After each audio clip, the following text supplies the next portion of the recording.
Let's take a look at the goings-on at Ballarat yesterday, and this was a very, very entertaining, right down to the final siren. Yeah, it was. So here's the Giants. That man, Toby Green, Stevie, he kicked 5 again. What a player he has been. But the Giants came from nowhere. Yeah, they did. You know, the Bulldogs, this was a game that was probably even money going into it. The Giants now have won at 9 different venues in 2023, which is unbelievable. Anywhere, anytime. Anywhere, anytime. Nath, they've won their last 7 on the trot, and they have gone into 5th position on the ladder. So the Giants, you've got to be wary of them come September. Well, how cautious should the other clubs be of the Giants? Well, a little bit, TJ. They're defending so well. Their back line is as rock solid as any. Taylor took another 8 intercept marks yesterday, and they're just holding up so well behind the ball, and their star players are playing well. But I want to... Do you feel their form would hold up in a finals series, Stevie?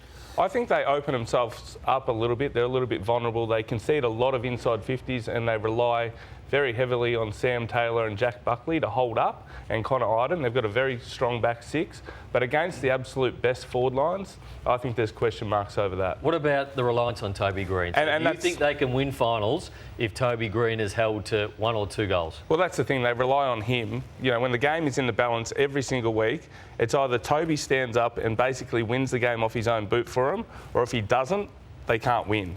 So he's the most important player in the competition, and probably the best player in the competition. You've got to find a way to stop him. You can have the best plans in place, but he's still got to find a way to stop him. So has anyone found a way to stop him? I don't think so. I think if you look at the wins that they've had this season, you would look back on the statistically and say that he's probably had 20 possessions and kicked 3 goals plus in every one of their wins this year. So he is the person that you need to stop to beat GWS. Why don't we talk about Toby in the Brownlow sense?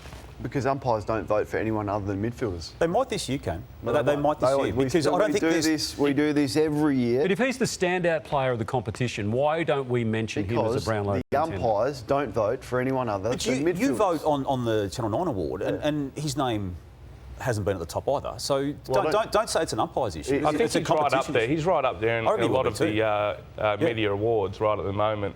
And he was 500 to 1 at the start of the season for the Brownlow because the umpires don't vote for him. But given the wins that they've had and the performances he has put on display, he deserves to be right up there with the Nick Dacos. I reckon he will be. One man who is up there is Marcus Bontempelli. I was concerned for the Giants early in this game, but in the lead up to it, Adam Kingsley said there was going to be a plan for the Bont. Yeah, we'll have a plan for him. You know, last time he dominated the first half particularly. I think he had maybe 20 touches, 10 clearances and kicked a goal in the first half in Canberra round 8. And after half-time we had Tom Green go to him. We don't have the luxury of having Tom Green in the side at the moment, so we'll have to use a different method. But we'll definitely have a plan for him. So I was watching in the first quarter going, where is the plan for Marcus Bontempelli? Because he had 13, 3 inside 50s and 4 score involvements in the first quarter. Here he is. So there he picks up the ground ball.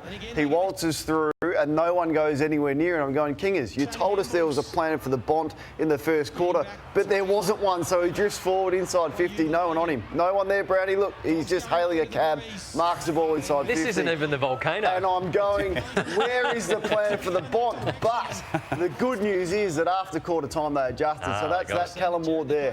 He went straight to him. What a player Callum Ward has been for him. He did not allow him any space. So from 13 in the first quarter for the Bont, he only had 14 for the rest of the game. Significant coaching move. Took him just a little bit too late, but so that's not the volcano. That's not the volcano. It is one of the great rivalries, isn't it? Oh, it's terrific. 2 sides. It's brilliant. Yeah. Problems for the Bulldogs in a couple more big men going down. Now, this is hard to watch too when you know that Josh Bruce has previously done a knee. This is a right knee that goes yesterday. There is an ACL concern over that. The club will release full details at some stage in the next 24 hours. But there's a worry given that in 2021 he did the left ACL and was unfortunately not able to be part of that year's campaign. And Alex Keith also subbed out of the game for concussion reasons. He will miss obviously next week as well under those protocols. OK, well, we said it's a volcano worth waiting for, and if you're a whiteboard, take cover.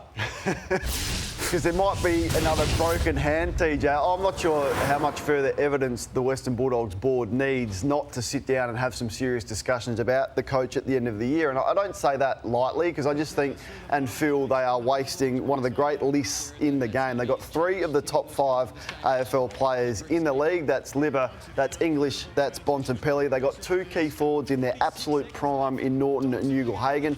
They got 2 All-Australian running defenders in Dale and Daniel. They've got an excellent small forward. The list is there.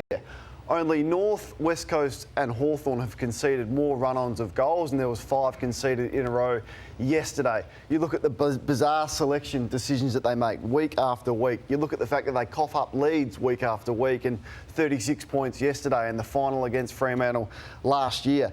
You look at their record against top 8 sides, and they just can't beat anyone that is above them on the ladder. And they don't defend. This team does not defend, so they concede 7 goals from their back half again yesterday. So my feeling is, and it has been for a long time, as you know, on this program, it's not the first volcano that I've launched on Luke Beveridge and the Western Bulldogs. This is a wasted year, and they are wasting one of the AFL's great lists, and that comes down to coaching, and those discussions should be had at the end of the year. Are you saying remove him?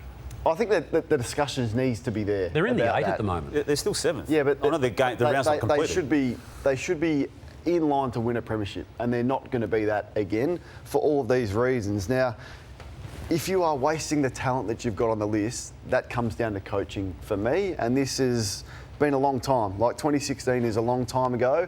They can't finish top 4 ever in the home and away season. That's going to be the case again this year, and I just feel like with the list that they've got, that's not good enough. Stevie, Nathan, do you subscribe to that? I didn't see them as a contender coming into this season, so I don't think they've underperformed with too the much. list that they've got. No, I don't think backline's they've got the same depth. Backline's always been a concern. They've got some superstars at the top. They've got but superstars underneath everywhere. that, no.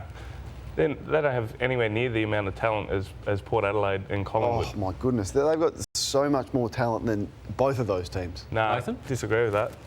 I generally think they've got the talent there, but they're a side that can finish 7th or 8th and really rock the top 8 as well when they get into the finals. But